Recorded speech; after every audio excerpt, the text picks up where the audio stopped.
اب وہ مار کے گھر سے بھاگ گیا، بہت برے طریقے سے دونوں بہن بھائیوں کو اس نے مارا ہے، اور ہمیں ابھی تک کوئی انصاف نہیں مل رہا کسی صورت میں۔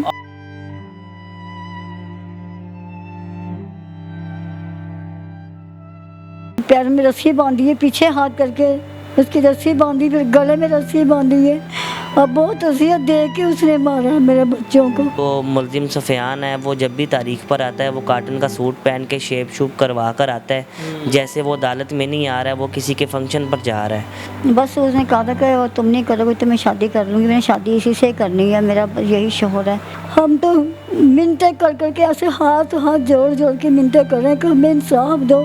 میری بچی برے طریقے سے ماری انہوں نے، جسم پہ اتنے بلیڈ مارے۔ شادی کے بعد اس کی کافی حالت بگڑی ہوئی تھی، تو پھر ہم نے کافی اس سے جب پوچھا وغیرہ تو اس نے کہا کہ میرا ہسبینڈ جو ہے نا منشیات کا کام کرتا ہے۔ السلام علیکم، تطویر میڈیا کے ساتھ میں ہوں میاں ارسلان۔ ناظرین، آج میں آپ کی ملاقات ایک ایسی ماں اور بیٹے کے ساتھ کروانے جا رہا ہوں، ایک لڑکے کی بہن اور ایک ماں کی بیٹی اور اس کے بیٹے کو بڑی بے دردی کے ساتھ قتل کر دیا جاتا ہے۔ اور پہلے جو لڑکی ہے وہ جو کہ محبت کی شادی کرتی ہے، لیکن وہ محبت کی شادی کا بڑا ہی بھیانک انجام آتا ہے۔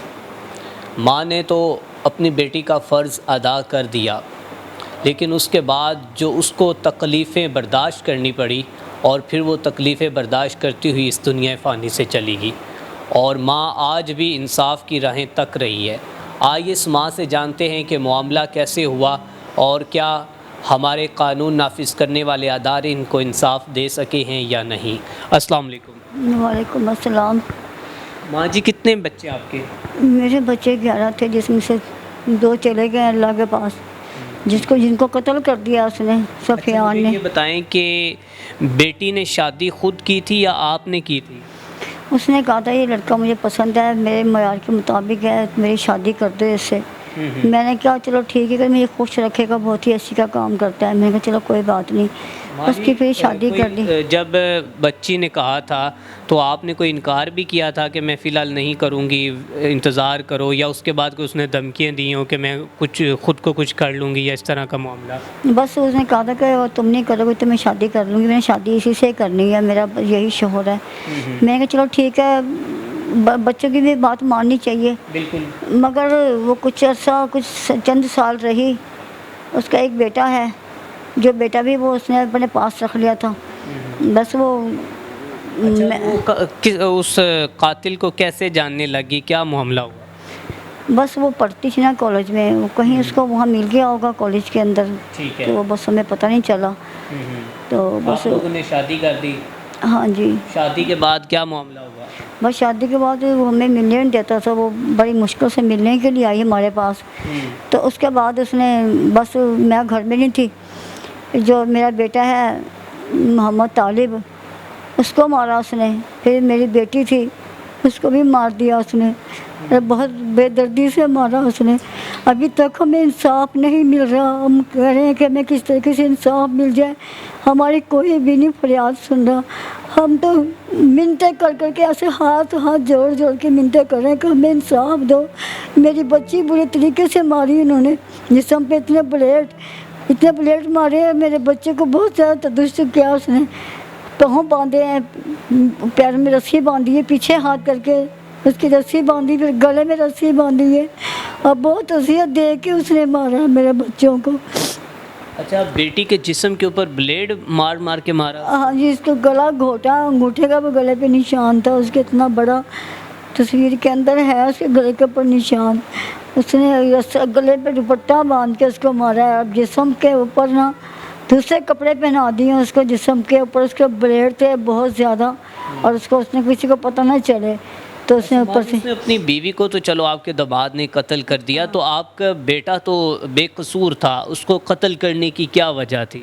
اس کی وجہ یہ تھی کہ وہ ان کے بھیتی تھے، وہ جو پاؤڈر کا کام کرتا ہے، کدھر بیچتا ہے، کہاں سے لے کے آتا ہے، کیسے کرتا ہے، انہوں نے کہا یہ نہ دنیا میں ہوں گے، میری بیٹی بھی ہے، دونوں بھیتی تھے اس کے، نہ دنیا میں ہوں گے یہ، اور نہ ہی وہ جو نا ان کو کیا کہتے ہیں، یہ ہمارے کو بیان دیں گے۔ اچھا، اس نے ان کو اپنے راستے سے کیوں ہٹایا تھا؟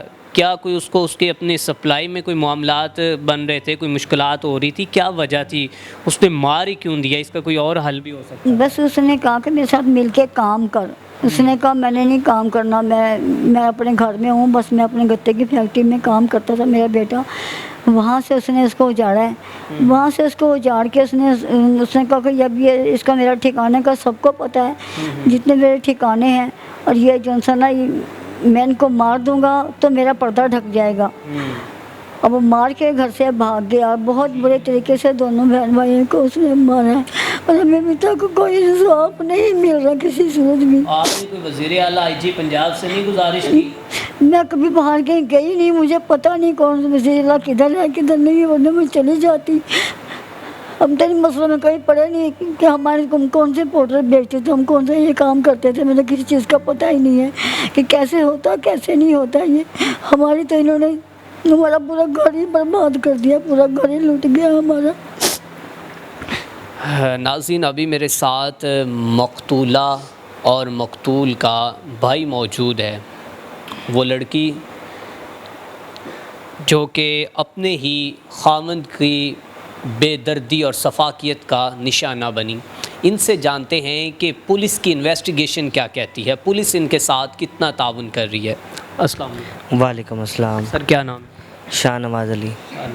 کیا کرتے ہیں آپ؟ سر میں رکشہ چلاتا ہوں. رکشہ چلاتے ہیں آپ, تو کوئی بڑے بدماش بھی نہیں لگ رہے, یا کوئی آپ کی کوئی گھریلو کوئی دشمنی ہو لوگوں کے ساتھ, اس طرح کا بھی معاملہ نہیں؟ پھر آپ کی بہن اور بھائی کو کیوں قتل کر دیا؟ سر ہم نے کبھی گھر میں کسی جانور پہ تشدد نہیں کیا, تو کسی انسان پہ کیا کریں گے. اور دوسری بات ہے ہم سادہ لوگ ہیں اور سادے طریقے سے جینے والے لوگ ہیں. ہم لوگ محنت کرتے ہیں. ہم لوگ کو تو یہی نہیں پتہ کہ منشیات کی جو چیزیں ہوتی ہیں, نشہ آور چیزیں, وہ کہاں سے ملتی ہیں, کیسے ملتی ہیں, کس سے ملتی ہیں. تو ہمیں تو ان چیزوں کا پتہ ہی نہیں تھا. تو آگے سے جو ہے بہن کی شادی ہوئی.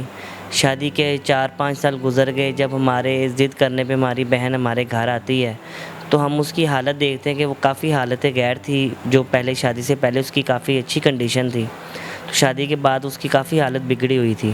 تو پھر ہم نے کافی اس سے جب پوچھا وغیرہ تو اس نے کہا کہ میرا ہسبینڈ جو ہے نا منشیات کا کام کرتا ہے. یہ میں آپ کو بتا تو رہی ہوں, لیکن اس تک یہ بات نہ پہنچے نہیں تو وہ مجھے مارے گا. تو اس کے بعد پھر وہ چند دن رہنے کے بعد وہ واپس چلی گئی. پھر 2-3 ماہ 4 ماہ گزرنے کے بعد پھر دوبارہ اس سے ہمارا رابطہ ہوتا ہے. تو اس کے نا آگے کے جبڑے کے سارے وہ دانت توڑ دیتا ہے مار مار کے, اور اس کا جو بیٹا ہے وہ اس کو جو ہے نا اپنی بہن کو دے دیتا ہے, یعنی کہ ہماری بہن کی نند کو دے دیتا ہے. مطلب کہ اس شخص نے اس کو قبر تک پہنچانے میں کوئی شفافیت کی انتہا کوئی ہو وہ بھی اس نے نہیں چھوڑی, انتہا کر دی. جی بالکل, جی بالکل. مجھے بتائیے گا کہ مختصر کہ اب پولیس کا اور قانون نافذ کرنے والے اداروں کا آپ کے ساتھ کتنا تعاون ہے؟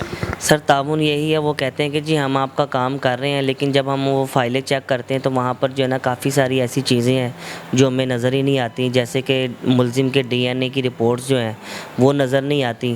صرف اتنا نظر آتا ہے کہ جی یہ DNA کروانے گیا تھا, لیکن کروانے کے بعد کی جو رپورٹیں ہیں وہ نظر ہی نہیں آتی. 2 ملزم ہیں, ایک کو جو ہے نا ابھی قاتل نہیں پکڑا گیا؟ قاتل پکڑا گیا ہے, لیکن 2 قاتل پکڑے گئے ہیں اور ایک قاتل کو ضمانت پر رہا کیا ہوا ہے. اور مرکزی ملزم کو اس کو ساتھ دینے والے کا, جو سفیان نواز کا ساتھ دینے والا تھا, دوسرا اس کا بہنوئی افضل بشیر, وہ پکڑا گیا. افضل بشیر بھی پکڑا گیا, لیکن افضل بشیر کے پکڑنے کے بعد عدالت نے ان کو جو ہے نا ضمانت پر رہا کر دیا ہے.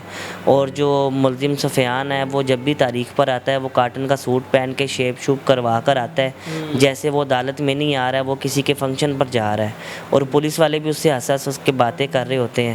اور جہاں پہ جج صاحب کا کمرہ ہے وہاں پر بھی جائیں تو کبھی جج صاحب چھٹی پر چلے جاتے ہیں, کبھی وکیل صاحب جو ہے نا وہ ڈیٹ لے کر چلے جاتے ہیں.